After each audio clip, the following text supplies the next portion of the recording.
Han didn't meet many people on the way back except for a few senior disciples who were curious at why Han was limping his way back. But because he didn't say anything, they didn't pay much attention to him. As he returned back to his room, the pain in his toe got increasingly unbearable. Han sat on his bed and took off his shoes to examine his injury. The swelling was incredible. His right toe had an impressive bulge on it, while the cuticle on his toe turned blood red and resembled a big chili. Han quickly took out a bottle of herbs from beneath his pillow. Concocted meticulously by Dr. Mo, this medicine could treat bruising, swelling, and bleeding at an astonishing degree. Dr. Mo didn't easily give away medicine of this caliber. It was originally meant for Jiang Hu, who would inevitably suffer an injury while practicing the way of the armored elephant, and Han didn't think that he would be the first to use the medicine. Opening the medicinal bottle, a strong herbal fragrance filled the room. He applied a small amount on his injury and immediately felt a relaxing sensation. Just as Dr. Mo had said, it had an immediate effect. Dr. Mo's medicine truly was amazing. Han took a clean cloth and wrapped up his foot before putting his shoes back on. Excellent. The pain was slowly subsiding. He began to take small steps, as if testing his pain threshold, nodding in satisfaction as he felt that moving was easier than before. Now, it was time to solve the enigma posed by the mysterious bottle that had caused such an injury to him. Han took out the bottle from his robes and wiped it clean to restore its natural luster. This bottle wasn't all that big, and a single hand could wrap around the entire length of its neck. It was actually smaller than the bottle that contained Dr. Mo's medicine. The bottle had a shiny green luster and was engraved with dark green leaf patterns that seemed almost alive. When Han felt the contours of the designs on the surface of the bottle, it was almost as if there were actual leaves embedded onto the bottle itself. Weighing the bottle in his hand, Han had no idea what type of metal was used to make it, or if it was even porcelain. The bottle didn't have a cold, metallic feeling to it, nor did it have the gloss of porcelain. Han had observed the bottle for a good while, and the only thing he could be certain of was that he didn't know what material was used to make it. The shade of green seemed intrinsically part of the material itself, not a color that was added after it was made. Seeing how tightly the bottle was sealed, Han naturally became curious. Eyeing the bottle, he strongly desired to see whether or not there was something inside. Once more using his strength, he tried to pry open the cap of the bottle. 1 try, 2 tries, 3 tries. It was as if the cap of the bottle was fused into the neck. It was almost as if it was refusing to budge. Han was astounded. Back when he first picked up the bottle, due to waves of pain assailing him, he couldn't use his full strength to open it and didn't realize how stubborn the bottle was. But now that Han had finished tending to his foot and was using his full strength, he was surprised that he still couldn't pry the bottle open. Han tried to twist the lid once more until his arms began to ache, but there was still no success, so he had no choice but to stop. He stretched and loosened his arms, moving his wrist about. Just now, he had expended a large amount of energy to open the bottle, and his efforts had strained his wrist. Holding the bottle under his eye, he began to inspect it even closer. Unfortunately, there was no secret mechanism under the lid that would allow him to easily open it.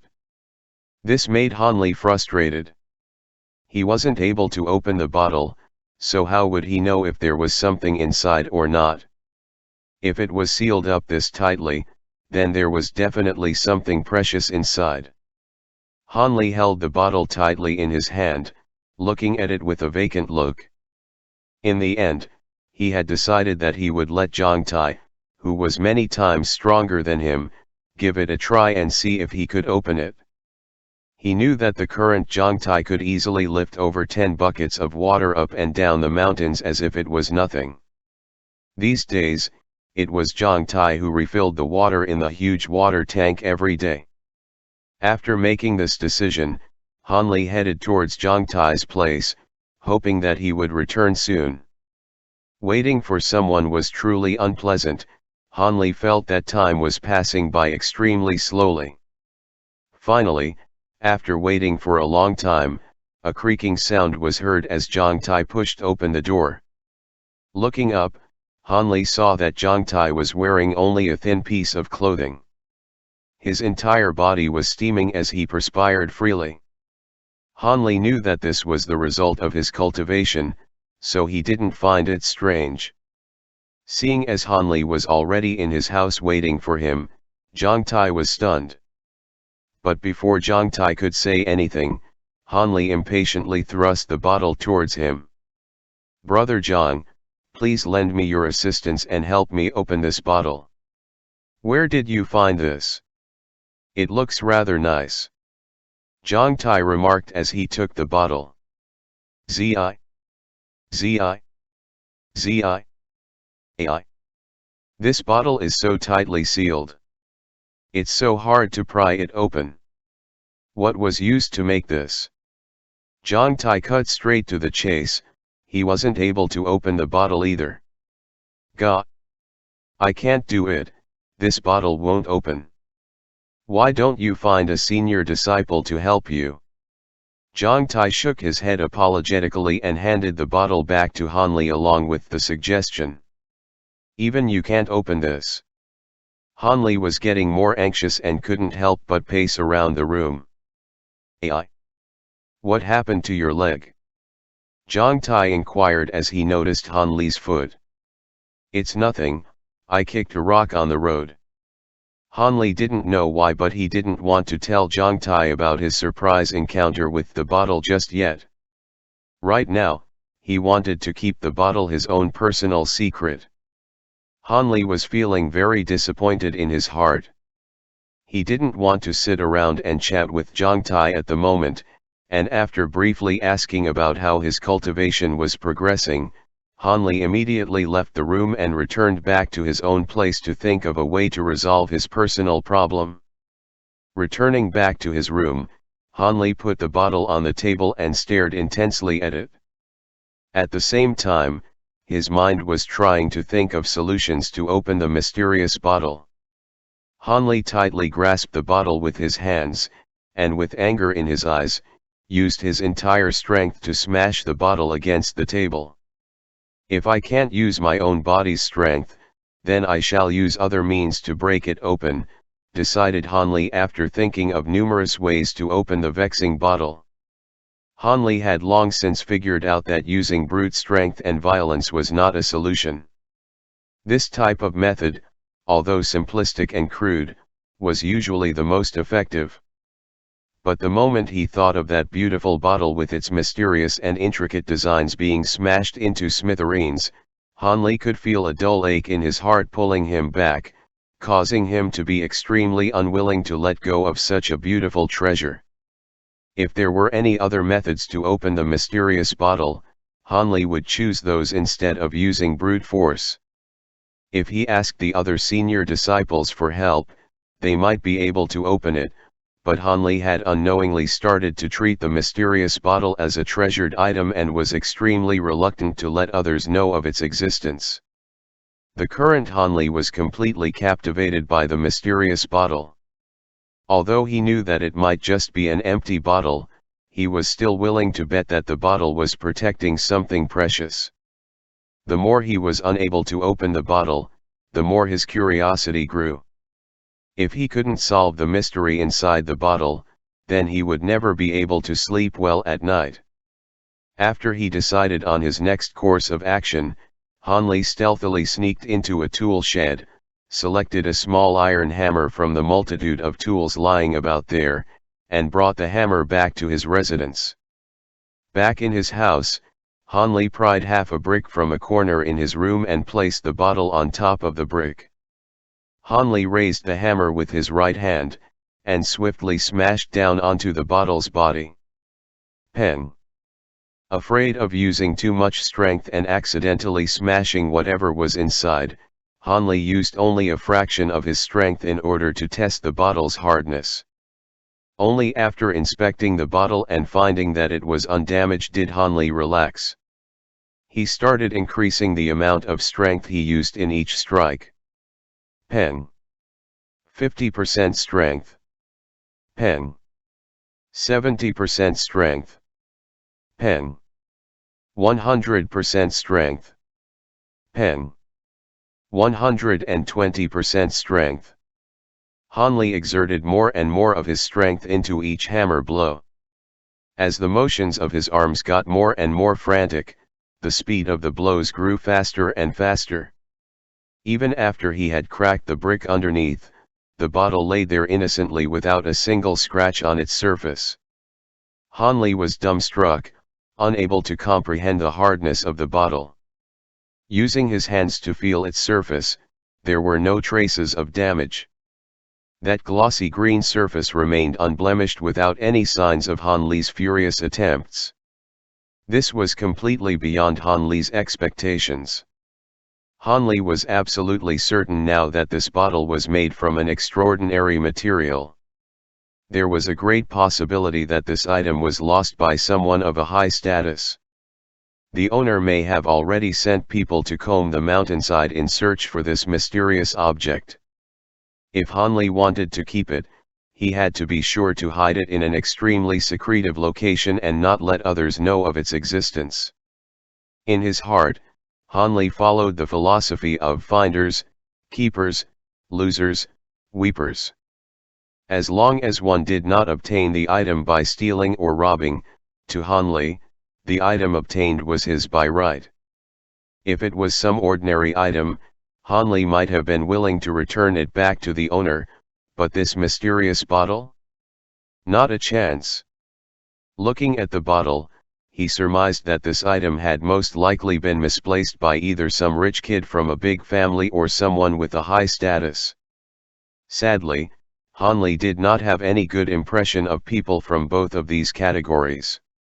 Since childhood, Hanli was from an extremely poor family. Despite working very hard and living like dogs, they were often unable to afford to have a full meal. In the Seven Mysteries sect, there were two types of people.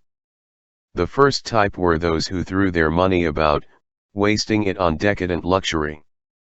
They treated money as if it were water, spending it freely and without concern. Every time Hanli saw this, an uncomfortable feeling of rage would rise in his heart. The second type of people were those who looked down on the disciples who were born in rural villages. They would often abuse the less fortunate with scathing words and malicious actions. If there so happened to be any conflict between them and the villagers, however small the conflict was, the second type of person would usually form into groups and beat up the poorer kids. Hanli himself had his fair share of abuse.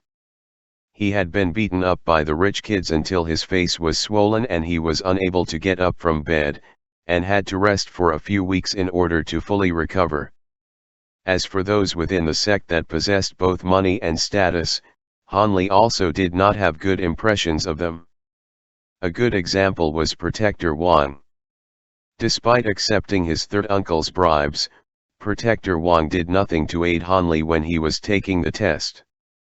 Instead, Protector Wang had been biased towards Wu Yan. Despite the fact that Hanli did not have the chance to see many of the grand figures residing in the sect, their image had long been tarnished by the actions of Protector Wang. Whenever these two types of people lost their belongings, Hanli had no intentions of returning the items. He would even want to prank them by hiding the items in obscure locations. After thinking of this, Hanli decided to remove the pouch which always hung upon his neck. His mother had personally sewn the pouch out of water-resistant leather, and inside the pouch was a good luck charm made from the tooth of a wild boar. His mother hoped this would protect him from danger and illnesses. Hanli opened his pouch and hid the mysterious bottle alongside his good luck charm. He then swiftly sealed the pouch and placed it around his neck. After doing so, he surveyed his surroundings. Luckily, there was no one who had seen him or the mysterious bottle. After taking so many precautions, Hanli felt more secure and threw away all of his concerns that the owner would discover the object and take it from him. Hanli stealthily returned the hammer to the tool shed and casually walked back to God Hand Valley. As he limped back to his residence, night had fallen. Because Hanli's foot was injured, Jiang Tai personally delivered food to Hanli's house and accompanied him for dinner. Hanli watched Jiang Tai stumble around in his house in a clumsy manner, moving around the chairs and setting the table. Only after a long while did he finally finish, and it was time to eat. Hanli was rather amused by this, but also quite touched by this gesture. After the table was set, both of them joked around as they ate, shoving food in their mouths while asking about their individual cultivation progress. The moment Hanli brought up the way of the armored elephant, Jiang Tai sighed dejectedly. Currently, Jiang Tai had only managed to cultivate the martial skill to its first layer but was already half tortured to death by the immense pain. He had to soak himself in foul-smelling herbal baths every night as well as suffer beatings from Dr. Mo designed to toughen his body and strengthen his bones. This method of boorish cultivation had caused Jiang Tai many sleepless nights. Because his entire body was swollen from the beatings, the moment his skin touched his bed, he would grit his teeth in pain. To him, cultivating the way of the armored elephant was nothing but a nightmare. With regards to Hanli's cultivation of the nameless oracular chant, Jiang Tai could not help but feel envy in his heart. He felt that Hanli only needed to spend his time peacefully in meditation like a monk. Hearing Jiang Tai's emotions, Hanli had nothing to say in his defense. He was also aware that his cultivation was much easier when compared to Jiang Tai's arduous labor. Hanli could somewhat understand Jiang Tai's fear towards the way of the armored elephant. As he progressed through the 9 layers of the way of the armored elephant, he would have to bear unimaginable pain. Despite the difficulty, Jiang Tai persisted, refusing to give up. Hanli could not help but admire and respect Jiang Tai for his unyielding personality. If Hanli were in Jiang Tai's shoes, he would never have chosen to practice such a domineering skill. Even if the skill could turn him into a world-shaking expert overnight, he would still reject it. The two of them had almost finished dinner as they were talking excitedly about martial arts. Once the meal was over, Jiang Tai cleared the bowls and bid his farewell. Before leaving, he still reminded Hanli to take care of his injured foot and to go to sleep early. Standing at the door, Hanli watched as Jiang Tai left and quickly returned back to his house, closing all the windows except for a slight opening in the skylight to allow some air to flow through before taking out the mysterious bottle from his leather pouch. Hanli was only a 10-year-old child with a short attention span, and after studying the bottle for a short period of time, he quickly got bored. With his foot injury, Hanli also felt somewhat tired out by today's turn of events. Unknowingly, he fell asleep on his bed with his hand holding onto the bottle. Time passed by, and just when Hanli was sleeping soundly, he suddenly felt an icy cool feeling flowing from his hand. Hanli involuntarily shivered, and he forcefully opened his heavy eyelids, gazing at his hand in a daze. Oh! He immediately sat up with his mouth open from shock, to such an extent that saliva dripped down from his gaping mouth. He no longer felt sleepy, instead, his attention was fixed on the strange sight in front of him. Rays of white light could be seen beaming through the gap from the skylight. The beams concentrated around the bottle Hanli held in his hand, forming many rice-sized white dots of light on its surface, and enveloping the bottle in a layer of rays of white light. The rays of light looked extremely gentle, not menacing at all, and that icy cool feeling originated precisely from the rays of light. Hanli swallowed a big gulp of saliva and finally turned his eyes away from the bottle. As if it burned his hand, he quickly threw the bottle to one side before scrambling to the other side of the room. After a moment of vigilance, he realized that nothing was wrong and slowly inched towards the mysterious bottle. The mysterious bottle enveloped by the white light, and other than looking beautiful, it seemed to possess an aura that was not of this world. Hanli hesitated for a while before using his finger to poke the bottle a few times. Seeing there was no reaction, he cautiously picked up the bottle again. Putting the bottle on the table, he laid on the nearby bed and closely examined this never-before-seen phenomenon. Hanli focused his full attention on the mysterious bottle for about an hour and a half without even blinking before he finally realized some of the secrets that the mysterious bottle was hiding. The mysterious bottle was incessantly absorbing the rice-sized beads of white light surrounding it. No, not simply absorbing, it was as if the beads of white light had a will of their own and were fighting with each other in order to be the first to enter the bottle. Hanli viewed this extremely bizarre event and used his fingertip to touch a bead of white light. It felt icy cold. Other than this, there was nothing special about it. Hanli inclined his head and looked upward. The rays of white light were still beaming through the gap in the skylight as if they had no intention of stopping. Hanli surveyed the interior of his room to make sure the doors and windows were all closed before inclining his head to look at the skylight once more. Suddenly, a thought struck him, and he lightly pushed open the door, popping his head out to peek at his surroundings. Luckily, it was the middle of the night. Other than insects, there was no one else around. Hanli returned back to his room, grabbing the bottle and putting it back inside the pouch before hurrying outside again, running to a remote location before stopping. Surveying all four directions and ensuring there was no one nearby, Hanli cautiously removed the bottle from his pouch and placed it gently on the ground. While the mysterious bottle had been sealed in his pouch, the white rays of light had disappeared. However, Hanli wasn't worried by this. As he expected, after waiting a while, rays of white light began congregating around the bottle from all four directions. This time round, the rays were much denser than the rays produced in his house. They tightly enveloped the mysterious bottle in a shroud of white light, forming a ball of light the size of a wash basin. Ah! Hanli cried out with excitement and pumped his fist into the air.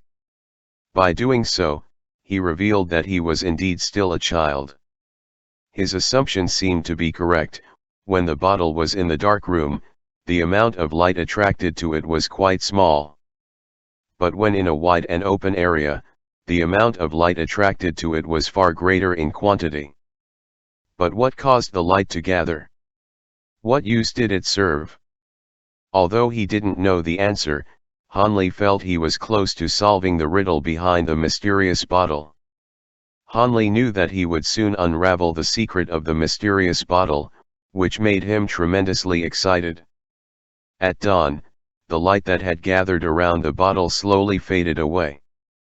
After making sure that there was no one nearby observing his actions, Hanli returned his attention to the bottle's status. He bent down to pick the bottle up and inspected it. However, there seemed to be no difference since it was still impossible to open. Hanli felt disappointed, but seeing how morning was arriving, he unwillingly put the bottle away and prepared to leave. After all, he still wanted to return to the stone chamber to practice his cultivation. For the next following nights at fixed intervals, the bottle would undergo the same experience. Countless specks of light would fly towards the bottle like moths to a flame. No matter how big or small the specks of light were, they were greedily devoured by the bottle. Initially, Hanli thought that the bottle would continue to undergo the same process for an unknown amount of time, but on the 8th day, something unexpected happened. When Hanli went back to the remote place in the mountains and placed the bottle in its regular spot, The absorbance of the specks of light continued only for half an hour when it suddenly stopped. The dark green designs on the bottle then began to emit a green radiance as golden words manifested on the surface of the bottle. The strange words on the bottle were imposing and firm, but the written strokes were unusual. The words seemed to belong to an ancient era, the characters flickering incessantly. But this weird occurrence had ended as suddenly as it began. Aside from the golden words that were now imprinted onto the bottle, everything else remained the same.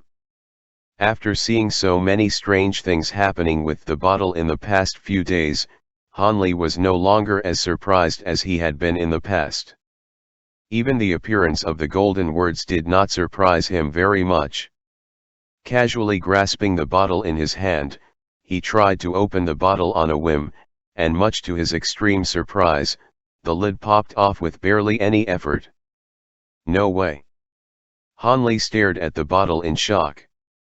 With next to no effort or thought, Hanli's problem regarding how to open the bottle had been suddenly resolved. How could it be so easy to open? Repeatedly looking down at the bottle to confirm that what he was looking at was not fake, he tried to calm his agitated heart before looking straight into the bottle. Inside the bottle was a jade green drop of liquid no bigger than a soybean. As it flowed around inside the bottle, the entire inside of the bottle reflected a green luster. What was this drop of liquid? Hanli was disappointed. He had put in so much effort only to be rewarded with some seemingly mundane liquid. Disappointed, Hanli put the bottle back into his pouch before turning around and dejectedly returning to his room. His previous excitement had been thrown to the farthest corners of the earth in a sudden roller coaster of emotions. Although he had finally opened the bottle, he was absolutely disappointed with the result. Still, Hanli was prepared to take his time to discover what secrets that drop of jade green liquid held. Perhaps in the future, it would be able to give him an unexpected surprise. Right now, what he wanted to do most was to go back and sleep. For the past few days, he had not been able to sleep properly, which even cut into his daytime cultivation, making his progress so inefficient to the point where even Dr. Mo had inquired him about it. Ever since Hanli had become Dr. Mo's disciple after breaking through the first layer of the chant, he felt that there was no longer a need to practice the chant. Disappointed by the chant's effects on his body, or lack thereof, he was unwilling to continue relying on it to cultivate. For that, Dr. Mo fiercely reprimanded him. However, whenever it came time to cultivate, he was still always drowsy and unmotivated, completely devoid of vigor. This made Dr. Mo furious, and he couldn't help but wonder if he had accepted the wrong disciple. Thinking about his situation, Hanli couldn't help but feel wronged. However, he just wasn't in the mood for cultivation. But what Hanli couldn't imagine was that after waking up on the second day, he would once again motivated and throw his entire body into cultivating like a madman. The reason he was cultivating in such a manner was simply because of a simple statement Dr. Mo had made. For every single layer you improve with this chant, I will increase the amount of silver issued to you by another twofold. Dr. Mo had seen the thirst Hanli had for money and figured out a way for Hanli to be enticed. This way, Hanli would have enough motivation to cultivate. For the next few days, Hanli dedicated himself to cultivation, hoping to break through to the second layer. Every day from morning to noon and from noon to night, he would enter the stone cultivation chamber and cultivate. Any thoughts about how repetitious, mundane, or boring this lifestyle was immediately got thrown out of Hanli's head. For the sake of Hanli's cultivation, Dr. Mo had even temporarily sealed off the God Hand Valley. Even when he treated patients, he would treat them outside the valley for fear of disrupting Hanli. Hanli was now so focused on breaking through that he even forgot about analyzing the effects of the bottle's jade green liquid. Autumn went by as winter came, then spring rolled in before summer arrived.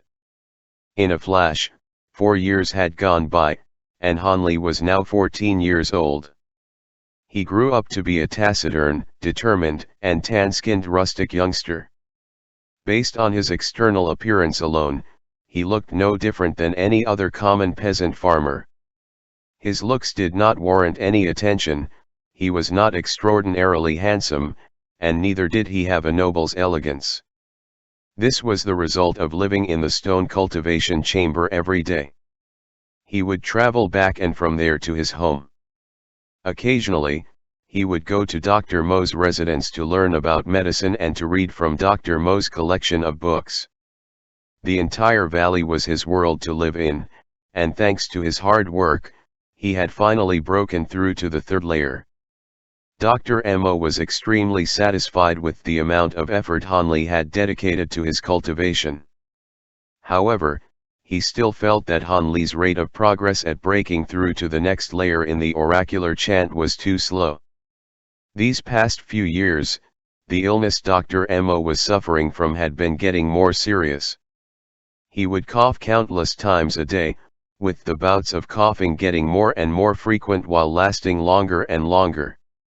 As the condition of his body worsened, Dr. Mo started to pay more attention to Hanli's cultivation. From his relentless urging, one could see the anxiety in his heart. For some reason, Dr. Mo attached an enormous amount of importance to Hanli. Not only did he increase payment in terms of silver, Dr. Mo's gaze was even filled with a tender and caring emotion as if he were examining a rare treasure.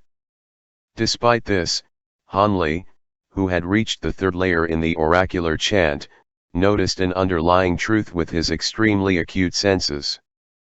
Hanli inadvertently discovered that behind Dr. Mo's warm and friendly gaze was a trace of coldness and extreme greed, which made Hanli feel extremely uncomfortable. That gaze that Dr. Mo threw at him actually caused Hanli to be frightened from the tips of his hair all the way to the marrow in his bones. He felt that Dr. Mo saw him more as an object instead of as a living being. This made Hanli felt puzzled. What could he possibly have that Dr. Mo desired? Of course, there's nothing I have that he would be interested in, Hanli assured himself after thinking deeply. There were even times when Hanli thought that he was overly tired from cultivating the nameless chant, and he would shake his head in shame. He could not help but blame himself. After all, berating Dr. Mo behind his back was an ungrateful act. However, he did know the exact reason why. In the deepest recesses of his heart, he still held a feeling of caution whenever he interacted with Dr. Mo. As time passed, this feeling of caution got stronger and stronger. Currently, Hanli was facing a huge problem. He had already reached the bottleneck of the third layer, but Dr. Mo's stock of precious herbs had already run dry. Obviously, Hanli was not a genius by any means. If it wasn't for the assistance of the medicinal herbs, his cultivation progress would have long since stagnated. Every time he met Dr. Mo, Hanli could not help but feel a sense of shame. Dr. Mo had practically spent all of his fortunes to painstakingly aid Hanli in his cultivation, creating favorable conditions for Hanli, and yet Hanli was unable to satisfy his request. This made Hanli extremely unwilling to meet Dr. Mo's gaze whenever there was an inquiry by Dr. Mo regarding his state of progress.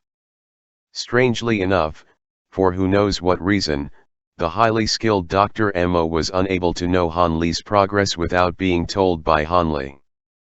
Thus, he was kept in the dark regarding the problem of Hanli's bottleneck. However, not long ago, the guilt in Hanli's heart caused him to seek out Dr. Mo and confess about the bottleneck he faced in his cultivation. After Dr. Mo heard that in the past year, there had not been the slightest progress in Hanli's cultivation, his normally expressionless face became extremely unsightly. To Hanli's surprise, Dr. Mo did not rebuke him. Instead, he told Hanli that he would be gone from the valley for a period of time to gather the necessary herbs and reminded Hanli to continue devoting his efforts into cultivating the oracular chant. 2 days later, Dr. Mo brought along a case filled with tools needed to extract herbs and left the Seven Mysteries sect. After he left, Hanli was all alone in the God Hand Valley. As for his good friend, Zhang Tai, he had already cultivated to the 3rd layer of the Way of the Armored Elephant 2 years ago and had disappeared without a trace. Zhang Tai only left a letter of farewell, stating that he wanted to explore Jiang Hu. This incident caused a great disturbance in the sect. After that, there were rumors that Zhang Tai's family was spared from punishment after Dr. Mo pleaded on their behalf. Hanli felt that the entire matter was extremely bizarre, and after thinking about it, he was sure that there was more that met the eye regarding this matter.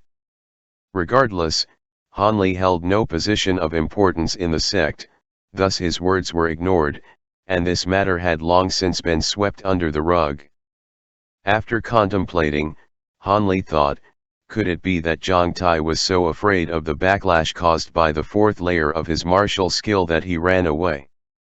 Putting his thoughts of Zhang Tai aside, Hanli cultivated for a few days inside the valley but was still unable to make the slightest bit of progress.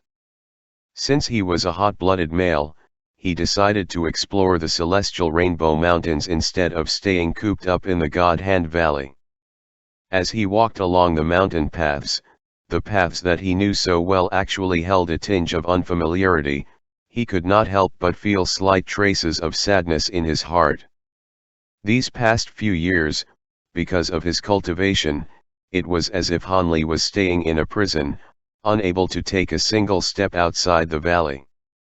The disciples of the Seven Mysteries sect should have already long forgotten his existence. On the roads, Hanli met a few disciples that were under patrol duty. From their perspective, this stranger wearing the robes of an inner disciple filled them with suspicion. It was only after much explanation that Hanli managed to convince them that he was indeed a disciple of the Seven Mysteries sect. To avoid any more situations like that, Hanli decided to traverse along the small trails that were separated from the main road. As expected, he met no other disciples, and this enabled him to travel faster with no interruptions. Looking at the beautiful scenery and listening to the birds chirping, Hanli felt that, for that moment, it was as if everything that was troubling him had melted away. Suddenly, the sound of weapons clashing rang out as the air erupted with a cacophony of cursing voices emitted from the ravine of a nearby mountain. What? There are so many people gathered in such a remote location. Great curiosity arose in Hanli's heart, and no longer fearing the questions of other disciples, he followed the noises and sought out the source of the sound. What a big crowd! Hanli stared mutely in shock. The ravine, completely hidden by the forest, was a small area. Despite this, there was a total of 100 people crowding together in the ravine. There were also people standing on the branches of giant trees. 2 groups of people were staring at each other, and a thick sense of enmity emanated from both groups. The group of people standing on the left side consisted of a total of 12 people while the group on the right side consisted of 7 people. Hanli discovered that these 2 groups were of similar age as him. All of them were about 15 to 20 years old. A slight smile hung on his lips as he thought, what a coincidence. From this group of people, Hanli could pinpoint a few familiar faces. Fang Yubao, Zhangde Lu, Ma Yun, Sun Li Song, Ai. Fatty Wang is even more obese than the last time I saw him. This person is Metalhead Lu. Z. He was actually so tanned back then. To think that his skin is so fair and white now, has he become someone that lives on the earnings of a woman so he can sit and be lazy the whole day? Hanli sniggered as he climbed the huge tree as he began to lose himself in his memories. Down below, two bare-handed youths were locked in close quarters combat. One was fat but held a steady composure and possessed Herculean strength. This was Han Li's good friend, Fatty Wang. Fatty Wang's plump body boasted fists of mighty strength and a loud yell to accompany every punch. With each punch, a gust of wind followed. The other fighter was like a rat. He did not bother to block any of the punches thrown at him and instead chose to evade them. It appeared that he wanted to fight a war of attrition, exhausting Fatty Wang before finishing him off. Seeing how his good friend was in the battle, Han Li naturally hoped Fatty Wang would win. After a while, Fatty Wang still showed no signs of slowing down. Although Han Li did not practice martial arts, his intuition told him that Fatty Wang would not lose. He looked around in hopes of finding someone who could explain what was happening here. Han Li saw a person sitting not too far away on a rock. It was a youth constantly gesturing while crying out, "Hit his head, kick his waist, yeah. Almost. That's right, kick his butt, use all of your strength." This youth was beaming radiantly as he cheered.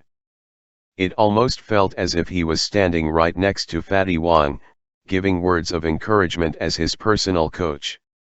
Han Li concluded that this person was pretty interesting, so he slowly climbed down the tree to get to where he was. "Senior, do you know the two who are fighting and why they're fighting?" Han Li asked politely. "What do you mean, do I know? Is there anything that I, little abacus, don't know? Of course I know everything about the fight. Who are you? How come I've never seen you before? Did you just join the sect?" "No, that's not right, there's still over half a year until the next disciple examination, so who are you then?" This person was very enthusiastic at first, but when he realized he had never seen Han Li before, his expression became serious and even a little suspicious.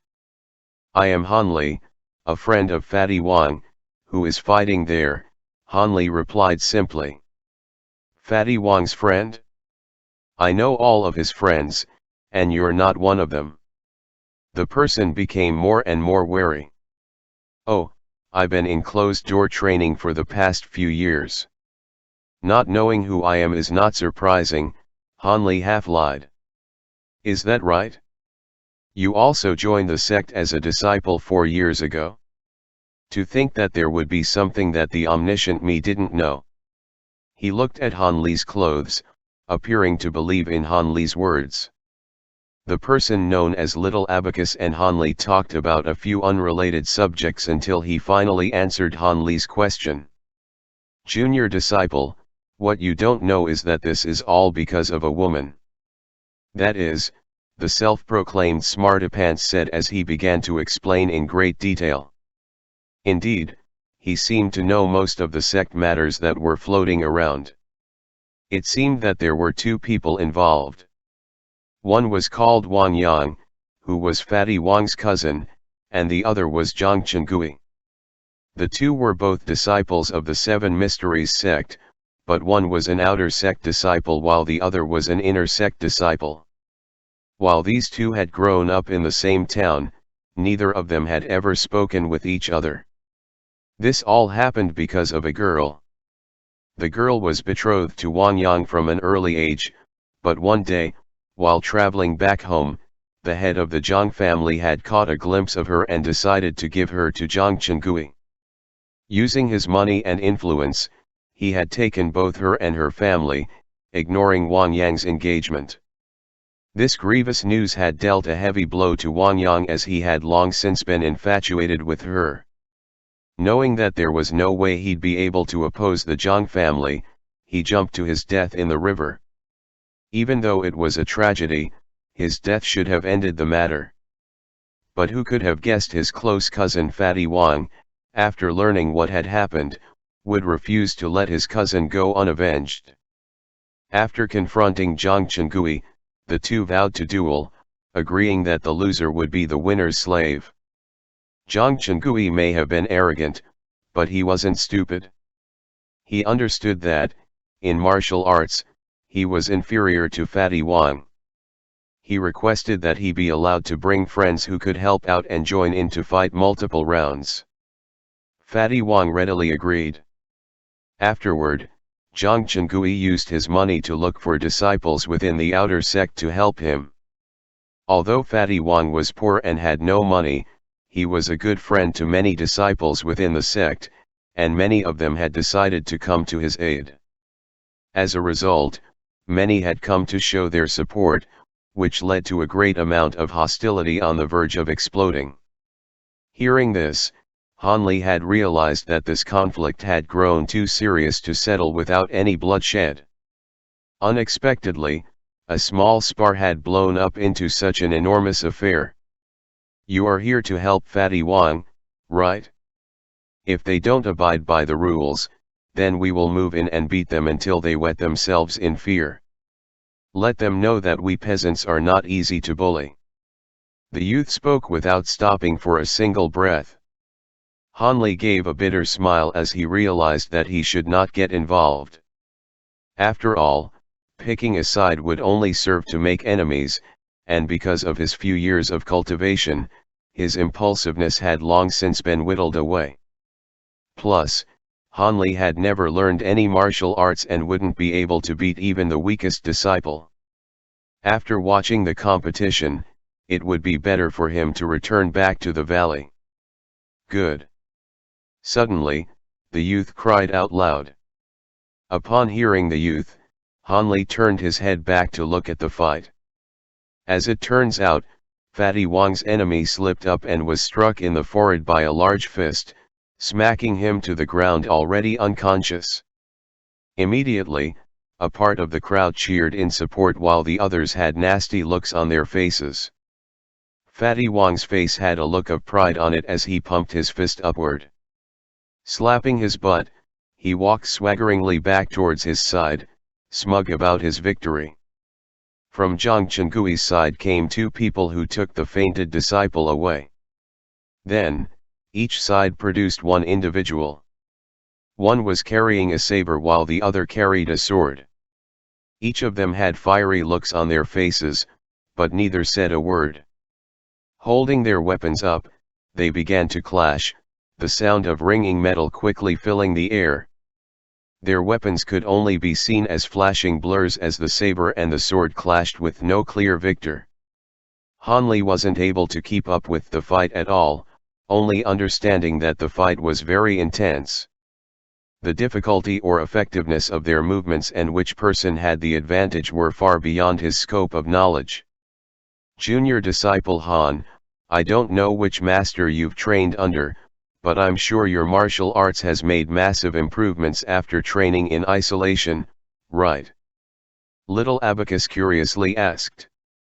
Every inner disciple of the Seven Mysteries sect, after 2 years of practicing their fundamentals in the 100 Disciples Hall, would be separated and be apprenticed to a master to learn more profound martial arts.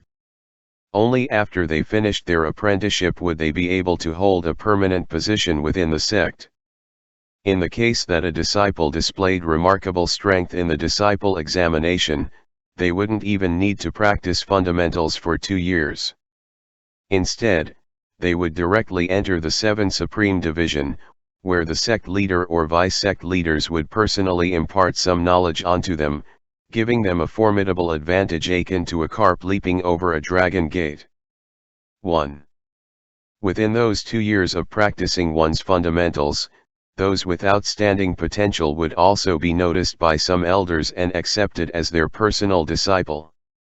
Backed and taught by such a powerful figure, these disciples' prospects couldn't even be compared to those of other disciples. After hearing that Hanli had only just come out of seclusion, little Abacus was even more sure that he hadn't heard of this person before. He naturally assumed that Hanli was a prestigious inner disciple, so he had been very respectful to him in hopes of gaining favor. A few years ago, an honored elder took me in as his disciple, but please understand, I cannot disclose just who this elder is. Hanli knew what the other disciple was trying to do, so he had to maintain a matter-of-fact expression while also pretending to carry around an air of arrogance. Is that right? Senior Disciple Han is quite lucky then. Your position within the inner sect must be high and your potential unlimited. This junior disciple hopes that, in the future, senior disciple will lend a hand towards his juniors. Little Abacus didn't particularly care about why Hanli concealed the name of his master. Whichever honored elder he was surely stronger than his own master, so little Abacus's tone had immediately changed. Senior disciple Han, just one look at you and I know that you are definitely not someone ordinary and that you will be successful without any difficulties. He continued to flatter Hanli. This person's skin is so dark, and his face looks rather stupid as well. How could he be the disciple to an honored elder while I am so clever but haven't been noticed by any elders yet? Little Abacus secretly muttered to himself while maintaining a respectful expression. Hanli had recognized the change in his speech as well. 1 second he was junior disciple Han, and the next he was senior disciple Han. This was far too funny for Hanli to bear. However, Hanli didn't look down on little Abacus for that. Trying to gain favor with those higher than oneself was one's natural instinct. Someone who wanted a better life first needed to know his or her place.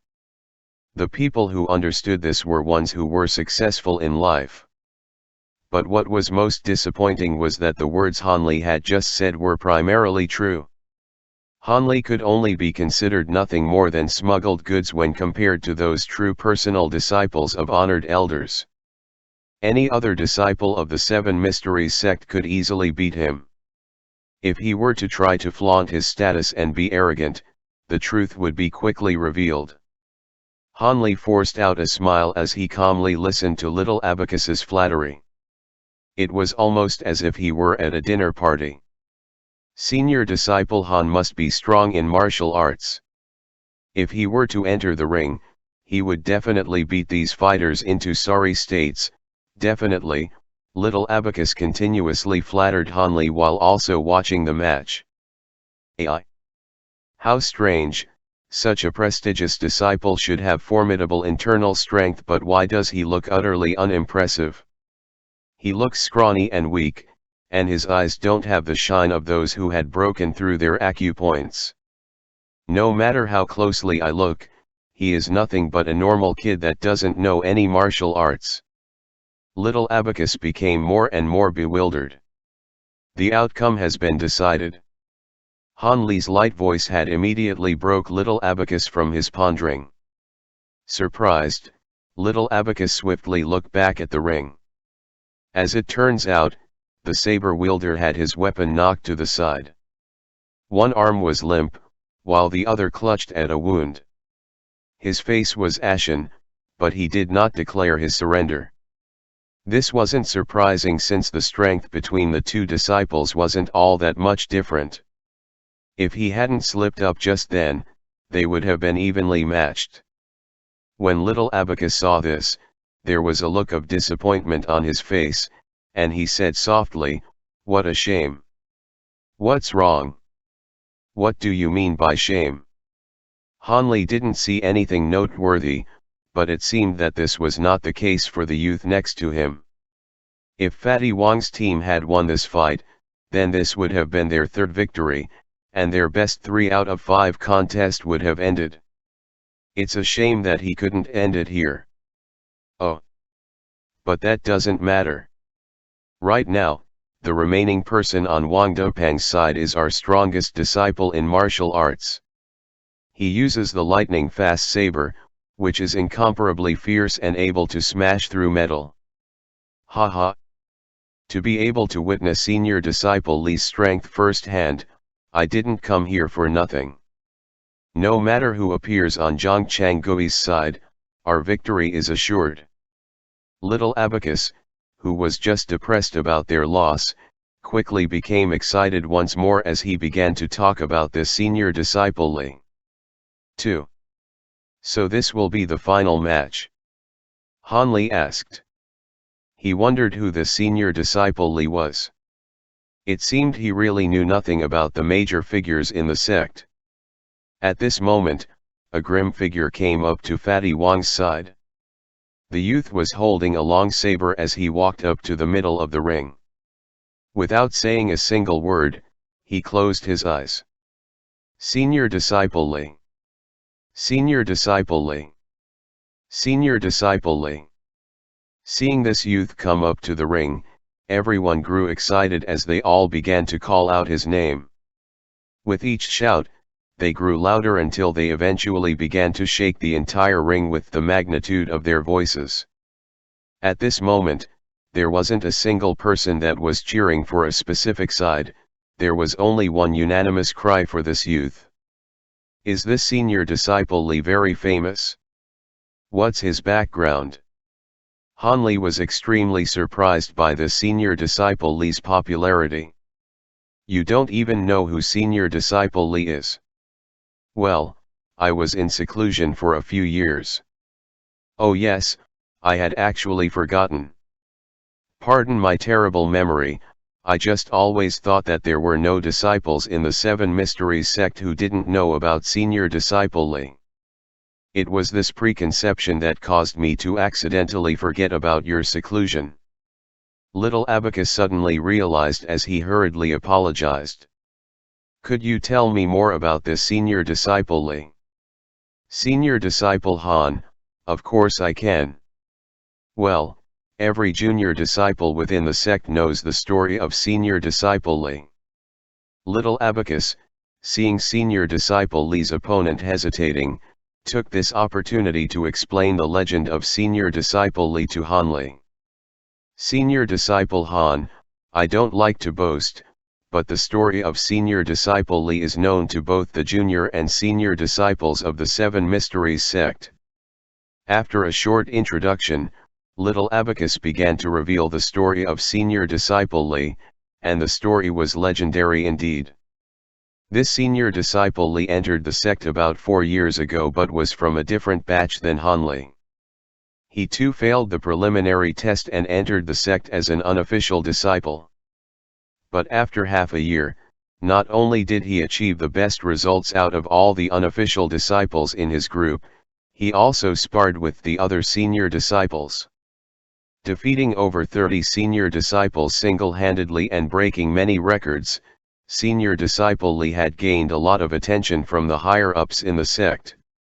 After an intense inspection, everyone was shocked that the bones of senior disciple Li were extremely ordinary and even his potential was determined to be limited.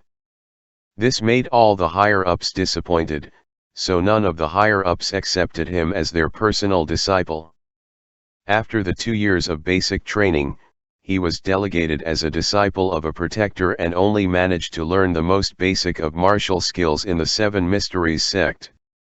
The lightning-fast saber technique that he was proficient in was one of the most commonly taught martial skills in the Seven Mysteries sect. If that were the end of his story, senior disciple Li could not be considered legendary but rather someone with a good beginning and a weak ending. But after a short while, relying solely on this seemingly common martial skill, the lightning-fast saber technique, he swept across all of the disciples in that year's annual competition. Using just a single technique and ranking 16th, he became the cream of the crop within his generation, which garnered the attention of the higher-ups once again. In the subsequent yearly competitions, senior disciple Li was incomparably bold and powerful, sweeping across all of the competitors like a sharp sword. He obtained an astonishingly high rank, gaining pride and face for all the new disciples. In last year's annual competition, he actually was ranked 3rd. One must know that the disciples in the first 2 ranks had already been in the sect for over 10 years. These 2 disciples were members of an older generation, their age roughly 27 or 28, and they had a much greater internal strength compared to senior disciple Li. There were also many who believed that if senior disciple Li had the same level of internal strength as the 2 top-ranked disciples, senior disciple Li would undoubtedly be ranked 1st. Precisely because of this, Senior Disciple Li captured the attention of the higher-ups once again and was specially nominated to be sent outside of the sect to undergo training and help out with the 7 mystery sects' various external affairs. While disciples of the same generation were still undergoing training, Senior Disciple Li had long rendered meritorious service for the sake of the 7 mystery sect and had even been nicknamed Tiger Li in Jiang Hu. After which, he was allowed to enter the 7 Supreme Division and obtain the chance to practice higher grade martial arts. Han Li could not help but feel moved.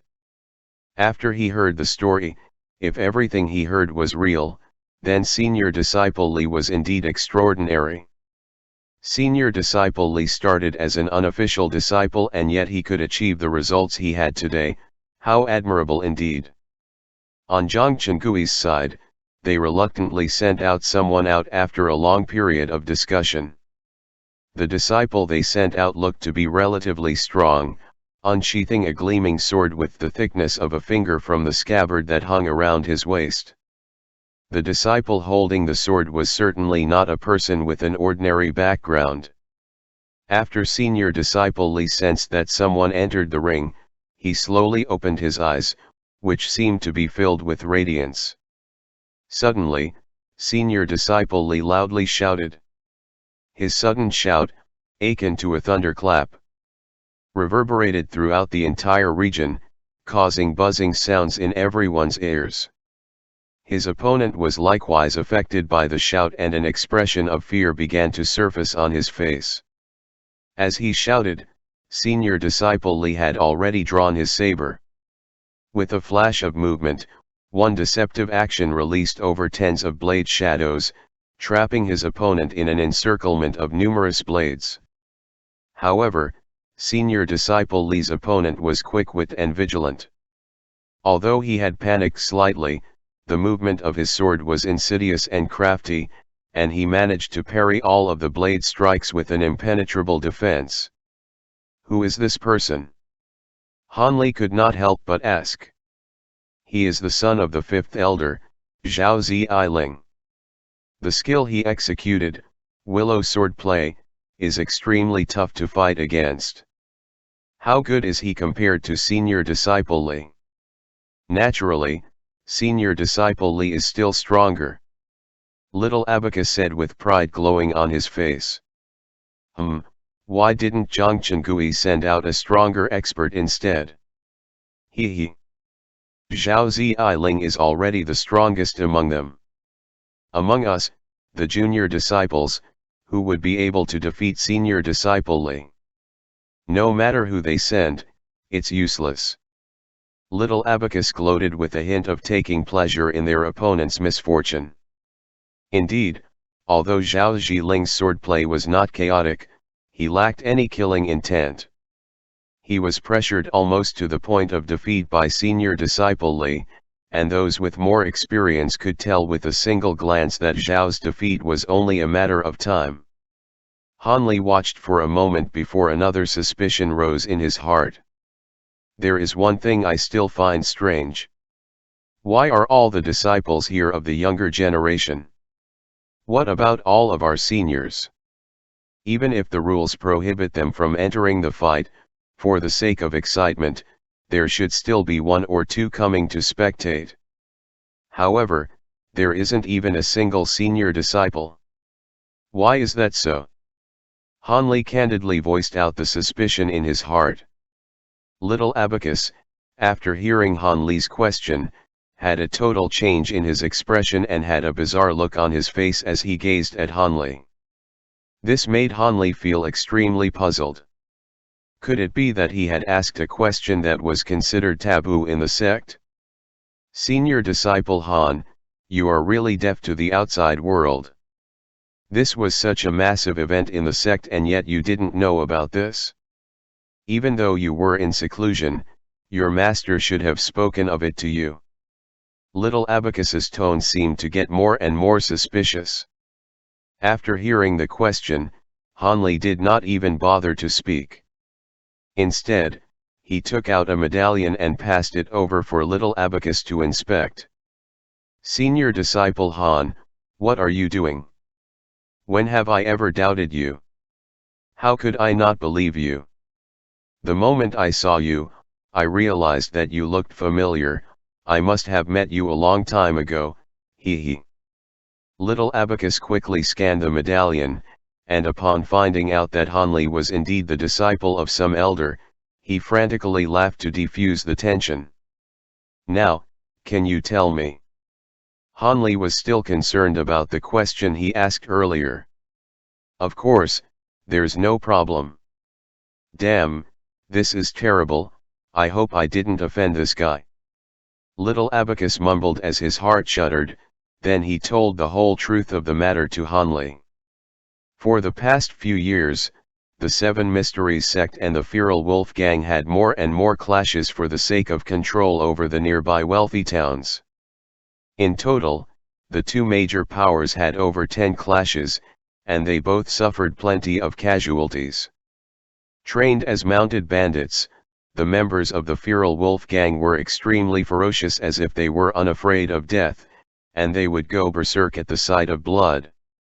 The disciples of the Seven Mysteries sect, despite having superior martial arts, did not possess the right kind of killing intent that was necessary, and when fighting the feral wolf gang, they would always avoid causing too much damage. Thus, in the end, the Seven Mysteries sect would inevitably suffer more casualties. After a few more clashes, the higher-ups of Seven Mysteries sect couldn't take this lying down, and thus, they had mobilized the majority of the disciples within their sect to smash the feral wolf gang's members into smithereens. There were two reasons why the Seven Mysteries sect did so. First, the control of the towns within its territory was too valuable to be lost, and secondly, to have the disciples become used to bloodshed, allowing them to gain practical battle experience in Jiang Hu. Even so, despite the inner disciples of the Seven Mysteries sect holding the advantage during the last few battles, there had been too many casualties. Even some of the older seniors had failed to return to the sect alive. After Little Abacus said this, he could not help but sigh. After that, the sect leaders changed their strategy by letting the inner disciples take care of some minor missions and gain experience elsewhere in Jiang Hu.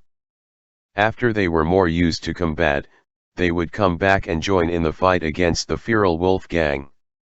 By doing so, the number of casualties was effectively minimized.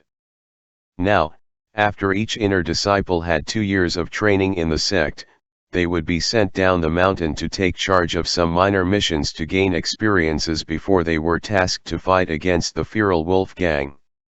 1. As such, the older senior disciples had already been sent out of the mountain, leaving only a few defenders and the junior disciples who had not yet completed their training. After listening, Hanli suddenly understood why there were differences on the mountain now compared to 4 years ago. Dang! A sound rang out as a sword flew into the sky. Zhao Ziling's left hand was pressing on a wound on his right hand, and as he retreated a few steps, his face turned pale while he breathed heavily. Under senior disciple Li's ferocious saber techniques, Zhao Ziling had no time to retreat, and thus, he had no choice but to use the sword in his hand to block the attack. Because his internal strength was insufficient, the weapon he held had been flung into the air because of the clash. Senior disciple Li, you are formidable indeed. This junior brother admits his defeat. Zhao Ziling forcefully smiled as he bowed slightly. Loud exclamations rang out among the spectators.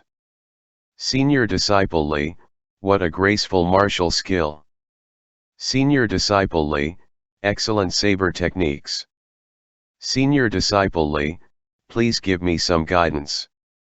Cries of admiration rang out for their idol, the sound reverberating through the entire region.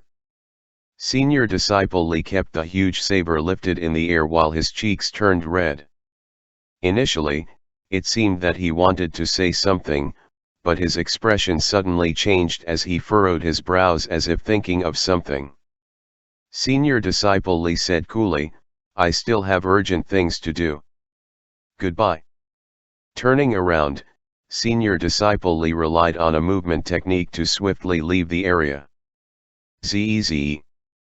Not only is Senior Disciple Li proficient in the saber arts, his movement technique is superb as well. Yes. Indeed. Words of praise began to ring out. Han Li furrowed his brows. This Senior Disciple Li's martial arts were indeed not bad, but it appeared he liked to be in the limelight, just like a teenager. After he reflected, Han Li could not help but smile bitterly. He himself was not any older than Senior Disciple Li, and yet, his thinking was so overly matured, just like an old man's. It seems that after practicing the oracular chant, his mental state had matured at a faster rate when compared to his peers. Junior brother, up to now, I still haven't learned your true name. Han Li eyed little Abacus nearby as he suddenly thought of the question. My name is Jin Dongbao. However, Senior Disciple Han can just refer to me as Little Abacus. Little Abacus was excited after Han Li asked for his name. He figured that he had gained the favor of Han Li and would be able to use him to back him in the future. Next time you are sick or injured, come look for me. I will treat you for free. Han Li patted his shoulders, turned his body and walked back into the forest region. He left behind a dumbstruck Jin Dongbao, who was still pondering over what Han Li's words meant. After walking a long way from the mountain region, Han Li could still hear the voices discussing how to settle Fatty Wang and Zhang Changgui's dispute. However, Han Li decided not to concern himself about the matter anymore. Whenever he thought Little Abacus's dumbstruck expression, he could not help but laugh out loud.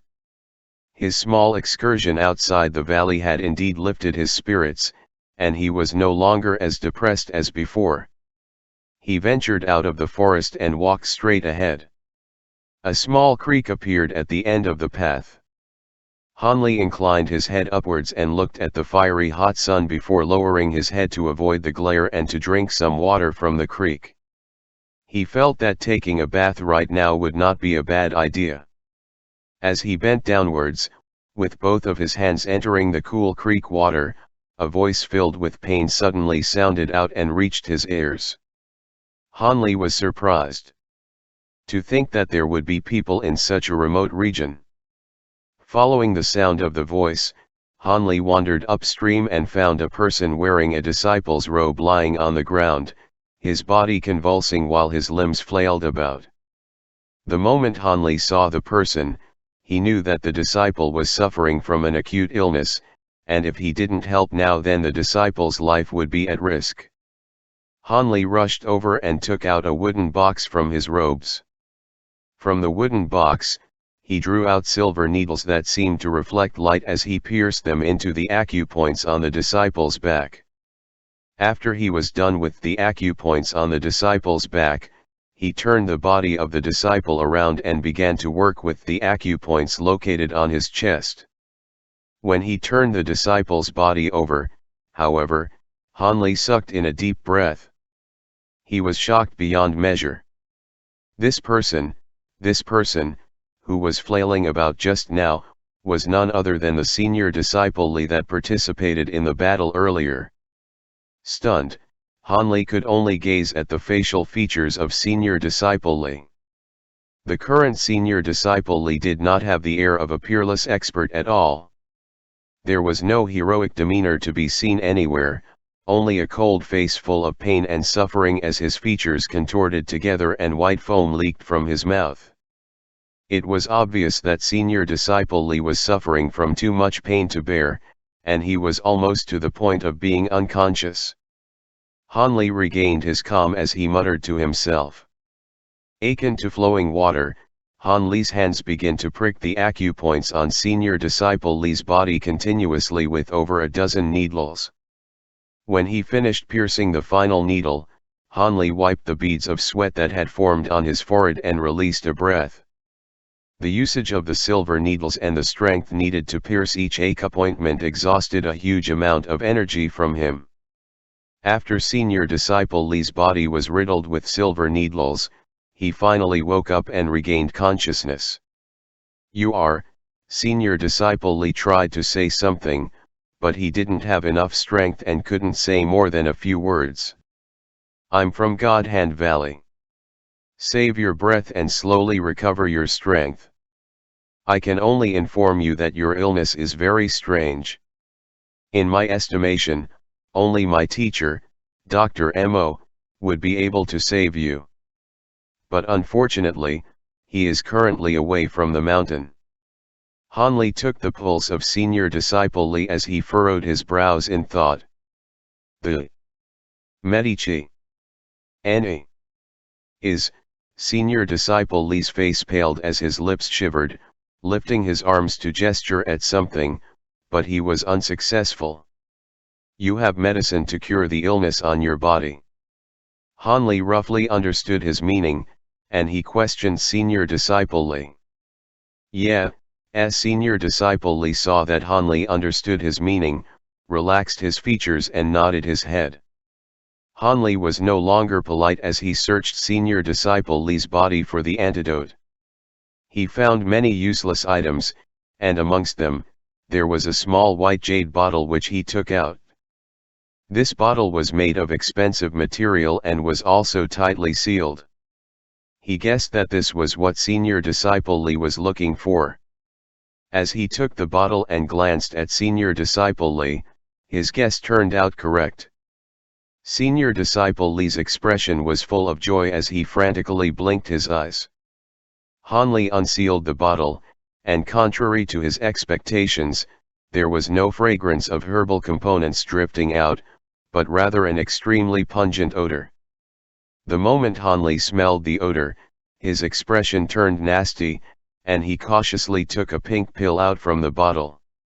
This pill was extremely beautiful to behold, yet it was actually emitting such a pungent smell. "Is this the medicinal pill?" Han Li regained his calm face. Senior Disciple Li was still unable to speak, but he blinked his eyes to convey to Han Li that this was the right pill. This essence extraction pill was created from orchids, crab-tailed flower, 100-year-old egg of blue ant, as well as 23 other rarely seen ingredients. After the pill is concocted, it takes on a pinkish hue and emits a pungent smell. Ingesting it could unlock all of the potential of the human body, consuming one's life force in exchange. Am I right? Han Li coldly glanced at Senior Disciple Li as he listed the pill's descriptions word by word with an unmistakable tone in his voice. The moment Senior Disciple Li heard Han Li's words, his face paled as if devoid of blood, and a frantic expression appeared on his face. "If you ingest this medicine, you would need to repeatedly ingest it after a certain period of time in addition to suffering an excruciating amount of pain. If you refuse to take it, then in the best case scenario you would be paralyzed, and in the worst case scenario you could lose your life. From the moment you ingested this pill, fate has already decreed that you would be dead in less than 10 years as the pill forcefully unleashes your potential at the expense of burning your life force," Han Li said without stopping. "Don't you try to lie to me that this is not the essence extraction pill," Han Li said. After hearing what Han Li had said, an expression of hopelessness appeared on Senior Disciple Li's face while an indescribable shock appeared in his eyes. "Are you shocked because this particular medicine is very rare, and yet I know what it is?" Han Li could tell what Senior Disciple Li was thinking. "The answer is simple. I, too, have eaten a pill like this." Han Li's words broke the tension as he continued to shock Senior Disciple Li. After a while, Senior Disciple Li had an expression of disbelief. "The way I ate the pill was very different from how you ate it. I only ate a single pill, but I separated the pill into 10 portions, which I slowly ingested over a long period of time. The small amount of drug I consumed was not able to do any harm to my body. Because this particular pill's appearance and the smell it emitted was too obvious, I had a very strong impression of this pill, so I easily recognized yours. I had always thought that other than me, there wouldn't be anyone else who would dare to ingest this type of pill, but who would have thought, my fellow disciple had consumed the pill as well. After saying this, Hanli's gaze contained a hint of admiration as well as pity for senior disciple Li. Unwilling to see the pitiful gaze fixed on him, senior disciple Li closed his eyes. However, his heartbeat was erratic and his mind was in chaos. You should have consumed these pills for a few years already. If you refrain from consuming it now, I could beseech Dr. Mo to concoct an antidote for you. Although the antidote won't recover the life force you lost, it should still be able to grant you 20 to 30 years worth of life. Unfortunately, your martial skills will be lost forever. If you continue ingesting this pill, I can deduce from the backlash that happened earlier that you only have, at most, 5 to 6 years worth of your life left, but obviously, your martial arts will only continue to get better and better, even stronger than the might you displayed today.